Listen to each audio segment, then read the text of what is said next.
Detroit Tigers right now, they were one of the most successful teams in baseball in April, and that has carried over into early May. They had the up-and-down series against Houston, but look at what they just did against the Angels. Just pure domination at the end of the first two games. Lost one, but then yesterday, 13-1? Yep. Wow. Yeah. Wow. And a lot of people are going to look at the Angels and say, well, it was just the Angels. Like, they're a last-place team. But if you're a Tigers fan, you know the Tigers never beat the Angels in L.A. Like, never go out to Anaheim and win. I believe Benetti said that this was their first series win in Anaheim in 15 years. So, like, this just felt so good to finally beat the Angels. It's almost validation to an extent. And we are now at the magical Sparky Anderson 40-game mark, or at least 5 games away from that, where after supposedly 40 games, you have a real good idea of what your team is going to be.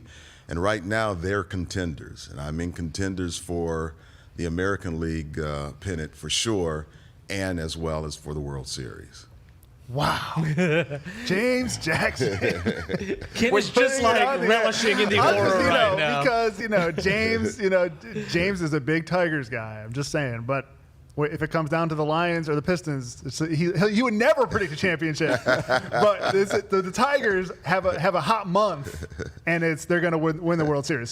So I just want to know, like, why so confident? Wait a minute. I didn't say win. May. I didn't say win. Okay. I said contenders. Contend, but what makes you so confident in May that they are a legit World Series contender and that this isn't just a hot start? Well, just look at all the statistics. They're in the top 5 in pitching, I believe fielding, as well as hitting.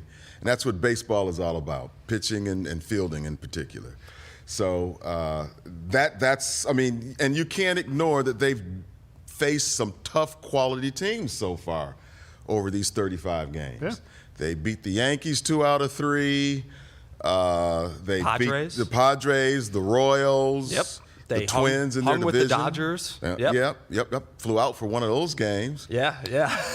So it was your fault. No, well, put it on me. I'll take it. But they went back to L.A. and fixed everything. So, Derek, are you feeling the same sort of confidence? Yes, and I just want to say for the people, when James is this confident, it means something. Because, like, you have to earn it with James. But the thing about the Tigers is, like, they're confirming what we expected in terms of pitching. Like, we thought the starting rotation would be awesome. And so far, 1 through 4, Jackson Jobe's been a little shaky here and there, but what do you expect from a rookie, right? Mm-hmm. The starting rotation has been the best in baseball. And the offense has been much better than I think any of us expected. I mean, you look at the names on the roster, and it's not overly impressive, but the quality of at-bats, consistently quality at-bats, it's wearing teams down, and that's why you're seeing the Tigers score a lot in the later innings. Like, they're getting into bullpens, they're wearing pitchers down with high pitch counts very consistently.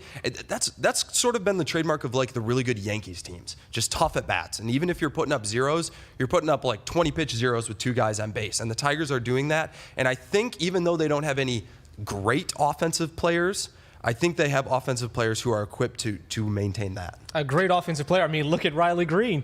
2 home runs in the 9th inning the other day. I mean, I would say that's pretty great. Kerry Carpenter with 5 RBI yesterday. Trey Sweeney, 6 RBI. How surprising is this offensive outburst? Well, don't forget. Because everybody was talking about pitching, and they were like, we'll be top 5 in pitching, but maybe bottom 5 in hitting. If they could just to get see this. That was kind of the thought, right? If they could just get by with hitting. And throw some flowers. Is this consistency? It is right now, and I think it's all analytic driven. You got to give A.J. Hinch and his staff kudos for the way they're applying analytics to the lineups they're putting out there. And let's throw some flowers to Javier Báez. Some people had him 10 feet buried. But he's not looking right at me, but he's looking kind of No, Derek was right about he never wanted the Tigers to sign Báez to begin with because of the analytics involved. But it's been an amazing turnaround for him. Sure has.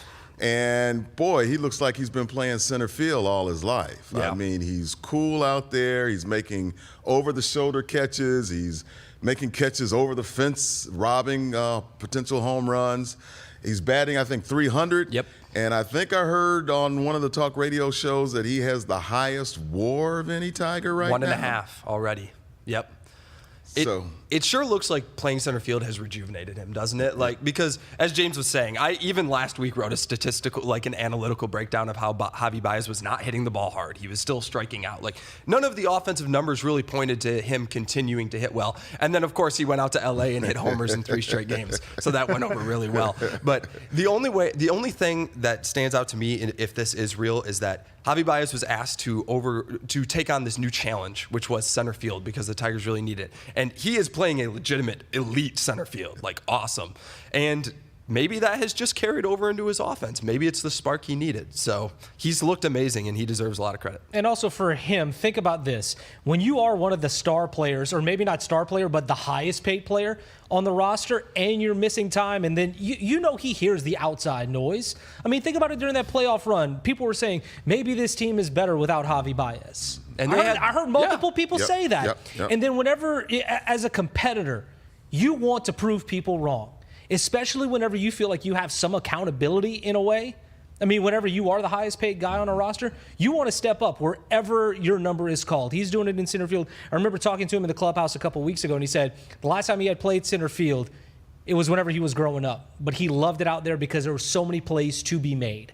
And to see him say that, but then also make those plays, it really is impressive to see. The question is, though, what do they do now? Because you're waiting for Parker Meadows to come back. You're waiting for Matt Vierling to come back. You see Javi playing so well at the plate and in center field. What do you do if you're A.J. Hinch? I mean, do you ride the hot hand, or do you go back to what you thought you would have going into the season on paper with a healthy roster? I'm not counting on Meadows at all this year. These nerve injuries, you never know when they're going to heal. If he's back by the All-Star break, I'll be totally surprised. Right now, you just roll with the way the things are going. If there's a warning sign for the Tigers, for me, it's third base. They're going to have to do something about third base. Yep. So, but that was the question in the offseason, too. Yes. Yeah. I think, obviously, you can't bench Javi Báez if he's playing like this. Like, you just can't. So while I think a lot of us assumed as soon as Vierling came back he was going to be playing in center, it's possible that he does take over a larger role at third base because he's going to be back, I think, a lot sooner than Meadows. I mean, he's already in Toledo getting ready to do a rehab assignment. So, yeah, I mean, Zach McKinstry is a guy that you can't bench right now with how he's playing either. So, I think we all knew a couple of years ago that the Tigers' problem would be they have too many good players. I mean, even Justin Henry Malloy had a good stretch, and people were saying, well, he's playing well. You can't bench him. Yeah. I mean, A.J. Hinch is going to have some tough things to manage. What a hard life for A.J. Hinch. I know. Which good hitter should I put in? Well, it's going to be stat sheet driven. Those analytics, he and Lombard and the other coaches, that's how they're going to continue to roll those players out there. It's been working. It's been working. Yeah. It's been working. And they just had this series against the Angels. I tell you what, the most impressive part to me for the last week has been how they rebounded from that series against Houston, because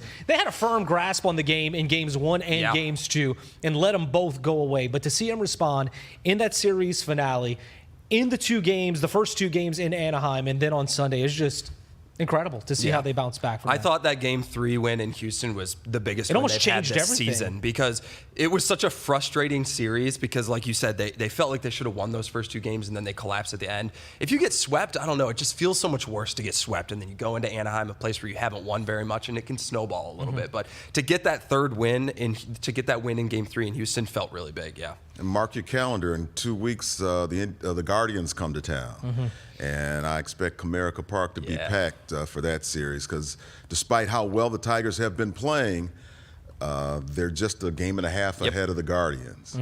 So that's going to be a key. Let us have some fun, Cleveland. Come on. It's so annoying. I know. Get out of here.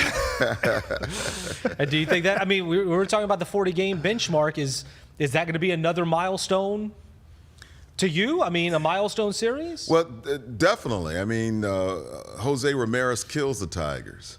And they're just pesky. Stephen Kwan. Stephen Kwan is another one. Jim Tomei. And 20 years ago. The way they lost to him in the playoffs last year, they had the Guardians. They should have won that series. So yeah, I'm really looking forward to that. This week, a quick question to kind of put a bow on this. They have the Rockies coming up to close out this road trip. The Rockies have 6 wins all year. 6 wins all year. Would it be disappointing if they don't sweep? Yes. Yeah, it would. I'm just going to say it like it is. With how good they're playing right now? Yes. 2 out of 3, man. 2 out of 3. I'll settle for that. It's hard. It's hard to sweep. Yeah. It is hard to sweep. It is, but against a team that is 6-28. I get it. People don't want to say it, but 6 wins versus the best team in the AL. I want to sweep. Yeah, I do. I'm greedy. Well, we appreciate James for joining us to talk some Tigers. We'll have you back on, I'm sure, in the next few weeks because this team is one of, if not the hottest team in baseball right now. Appreciate your time, my friend. Thanks, guys. Yes, sir. Still to come, Richard joins us to talk about the Pistons. A great season comes to a disappointing end in a series that came down to the wire time and time again. We'll dive into their season and look ahead at the offseason coming up next on DSP.